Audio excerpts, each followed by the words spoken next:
Okay, shalom, shalom. Kwam Yasha'Allah, Koholim La Yahweh, Bahashim Yahushai, Bahashim. Chachakadash, double honors to our apostles and elders of Great Millstone who rule well, and that by the Spirit taught us this beautiful truth. I just want to say the water to all the H.I.M and Akwaf.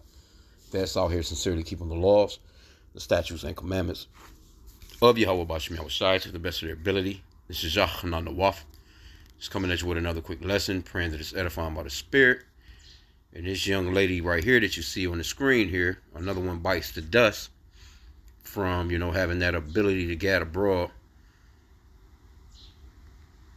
Not a bad looking chick, I guess, on today's standard. Most of them kind of got that same look. But it says horror as influencer, which that everybody want to be a damn influencer these days. 19 years old, she plunges 150 feet to her death from parasail after unfastening harness during panic attack. Crazy. So that, yeah, her ass was shook. But let me just start with a quick script. And this is Esau's world, man. Hey, see, you women, you have Esau, the so-called white man, to thank for all your demise, man. All that freedom. 19 years old. I bet you at 19 years old in the ancient days, she would have at least had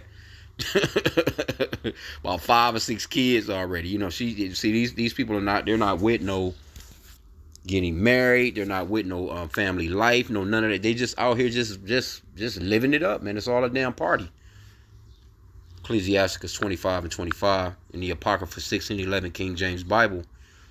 And it reads, "Give the water no passage, neither a wicked woman liberty to gad abroad." And that's the problem with a lot of these women when you're seeing them on the news and like, what the fuck are you doing parasailing?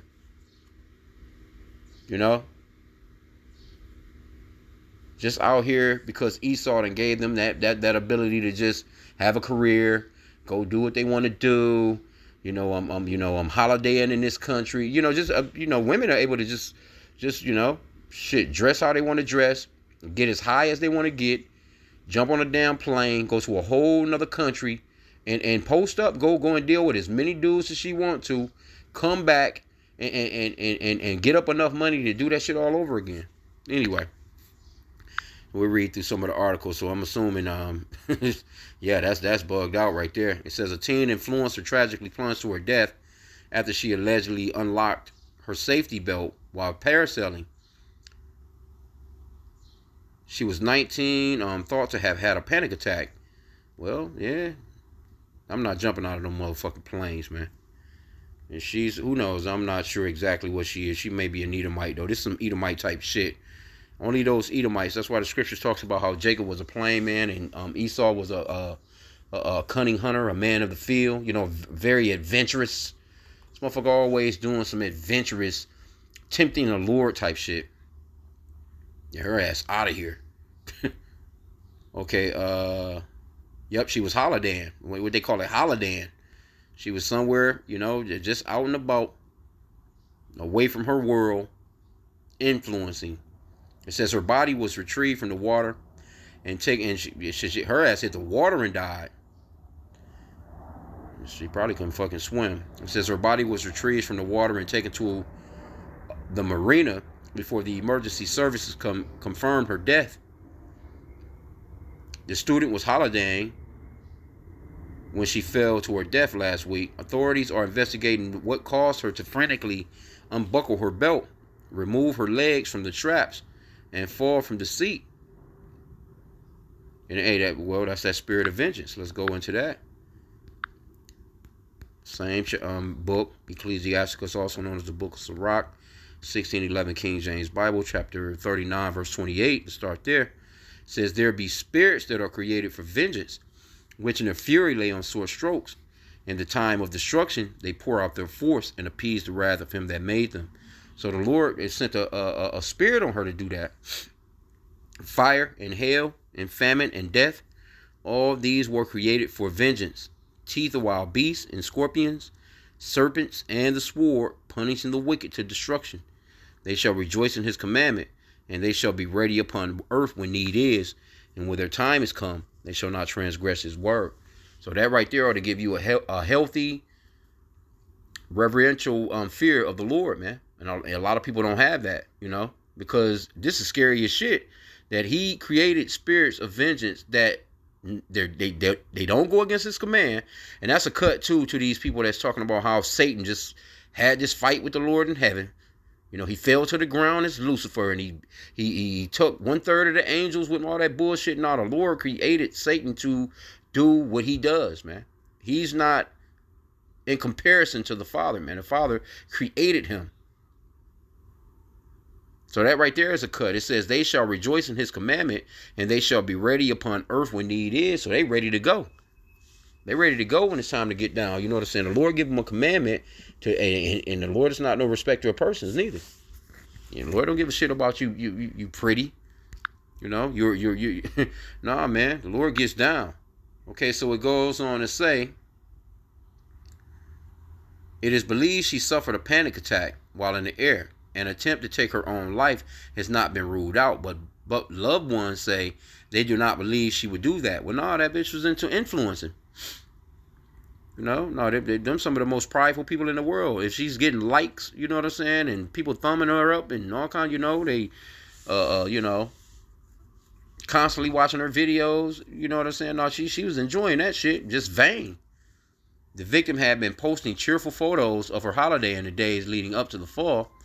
Even the owner of the operating tour company said she appeared happy before the activity. He said she was cheerful and in a good mood before the flight. She showed no fear of heights or flying. Before we set off, she waved to her friends on the beach and they waved back. So that's another part of the judgment too. Your peoples get to watch your ass fall to your demise. Everything seemed fine. We don't know why she unbuckled her seatbelt and harness and jumped out. I guess she didn't do it consciously, but in the moment of uncontrollable fear. The tour company suspects she got scared because she thought something was wrong with the equipment, adding maybe she wasn't aware of the height she was flying at. The victim was reportedly seen pulling the cables and shouting, "Help me," in the moments leading up to the fall. So yeah. So yeah, she didn't commit suicide. She wanted some help. That fear, man. Hey, the Lord, man. Let me get that Hebrews chapter 10 and verse 31. Very short verse, but hey, just straight to the point, man. Hebrews 10 and 31. And it reads, "It is a fearful thing to fall into the hands of the living God." So she was, that shit had to have been scary. But I mean, you out here thrill seeking. But that's Esau. Esau, man, he's into that bungee jumping and shit. He's surfing with sharks and shit. He's climbing all kinds of, cold ass mountains and, out wrestling bears and, nah, Jake, man, we're plain people. We're not with none of that shit, man. Jake not into stuff like that, man. But you do have some Jake. And when we say Jake, we mean Jacob, you know what I'm saying? Because we come from Abraham, Isaac, and Jacob. But our people, they get caught up into trying to live like Esau. And so they start to do this stupid shit that Esau does. And see, we're not to tempt the Lord. Because there's no reason for you jumping out of no fucking plane, man. Talking about no damn parasailing. All in the name of joy. It says, I guess she didn't do it consciously, but in a moment of uncontrollable fear.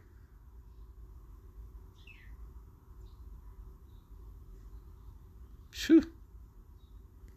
Yeah, she wasn't a bad looking chick, though.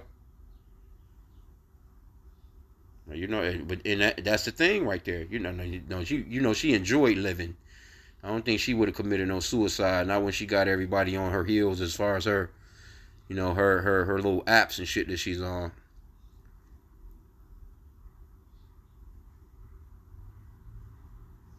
One lifelong pal said, "If I could choose who to spend my childhood with, I would choose you again." Yeah.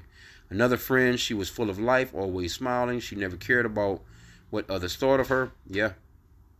That's that attitude too. Look at her. Out of here.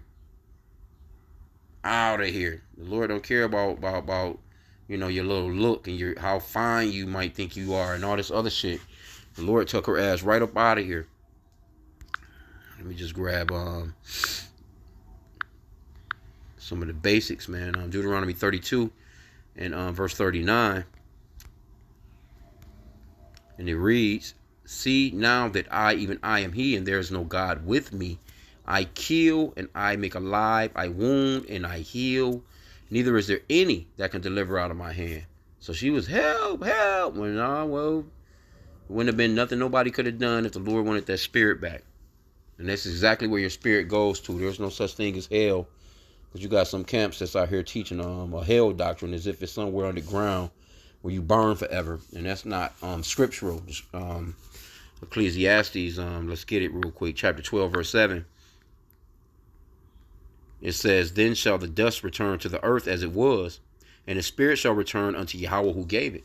So that's exactly where your spirit goes. And also in the book of Job, it goes into it somewhat a little bit further. Is that chapter 33? Salakia. I might be no, it might be Salakia. Salakia, bear with me here. Okay, so this is when Job was going through his ordeal. And he explains, that everybody is in the spirit world, whether you're wicked or whether you're righteous. I'm gonna start from verse 11 here. Matter of fact, I could read it in the New Living Translation. Let's see how it reads. It says, why wasn't I born dead? Why didn't I die as I came from the womb? Because, he was going through it. He was going through a lot. Why was I laid on my mother's lap? Why did she nurse me at her breast? Had I died at birth, I would now be at peace. See? I would be asleep and at rest. That's what happens when you pass away. Because the spirits are pure energy, man. Those spirits don't die. But you're at, pretty much overall, you're asleep when you pass away. Because even this chick is there. It says, I would rest with the world's kings and prime ministers whose great buildings now lie in ruins. I would rest with princes rich in gold, whose palaces were filled with silver. Why wasn't I buried like a stillborn child, like a baby who never lives to see the light of day? For in death the wicked cause no trouble, and the weary are at rest. Even captives are at ease in death, with no guards to curse them. Rich and poor are both there. See that? And the slave is free from his master. Or why give light to those in misery, and life to those who are bitter? But the point is, you know what I'm saying? It says all of them are there. Right? Let me read it in the KJV, verse 17. There the wicked cease from troubling, and there the weary be at rest. There the prisoners rest together. They hear not the voice of the oppressor. The small and great are there. See that? And the servant is free from his master. So that your spirit goes back to the Lord, man. There's no burning place underground. You will not see within a creation in Genesis or anything where the Lord created this place of just eternal fire, man. And a lot of the brothers have been going into that as of this week as well. As far as what those particular words mean, now that's another lesson, but it's lessons that brothers have. All you have to do is put in GMS, Great Millstone, Hell Doctrine or something like that, and you'll see plenty of videos pop up because they do them all the time. But just wanted to point that out real quick by the Spirit.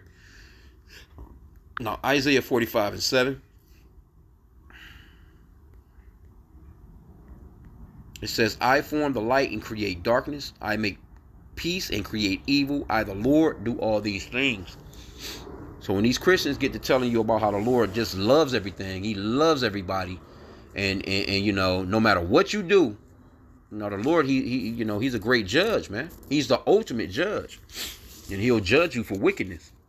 It just is what it is, But these Christians, they done fool people into thinking that they already saved by grace, which that's a lie. Because the scripture says that those that endure to the end shall be saved. You're not at the end, you know what I'm saying, of what's going on this planet, man, Because when the Lord starts to make those moves and all this persecution comes and this affliction comes upon the people, it's going to be some people that's hardcore, I've been a Christian for 50 years. They're going to turn another leaf when Esau get to beheading people and doing all these different things, man. You know what I'm saying? A lot of these, and we're praying for mercy from Yahweh Bashim Yahushua, we have that spirit of endurance, man, when all these things start to happen. Because it's going to get nasty, man. And when you seeing other people head being cut off, motherfuckers going to be shitting in their boots. And they gonna just give in. Okay, but this is one more. I'm not going to keep it long. Amos 3 and 6.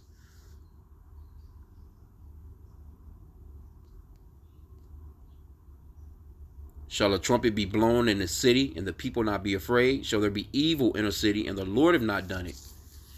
See? So the Lord knocked her off, man. And overall, it's that ability to get abroad. Has she been at home? Because like I said, again, this is not a bad looking chick right here. You know what I'm saying? She's not in a bad looking chick. She actually got a nice little shape and everything. But had she been at home with a husband, children, doing things that we done in the ancient days, so to speak, you know what I'm saying, just doing, having that family life, she wouldn't have been out here parasailing, bro. She wouldn't have been out here doing, wouldn't even be online talking about being a damn influencer. She'd been, at home trying to make her husband happy. But now you're living in this day and time where, hey, Esau, man, he done fucked you all over, man. And it's coming back around where, because a lot of these women, I'm willing, they're not talking about no, she had children. Of course, she had no damn kids. She wasn't going to mess up that little shape for no kids. She probably done had a bunch of abortions, if anything. You know what I'm saying? But, Esau just done set it up for you women where, he set it up for you to really fail. And the scriptures talks about how a man is going to be like fine gold, man, in these end times, man. You're going to come back to wanting and needing a man. That Isaiah 4:1. 7 women would take hold of one man. And it's going to get that scarce out here for good men.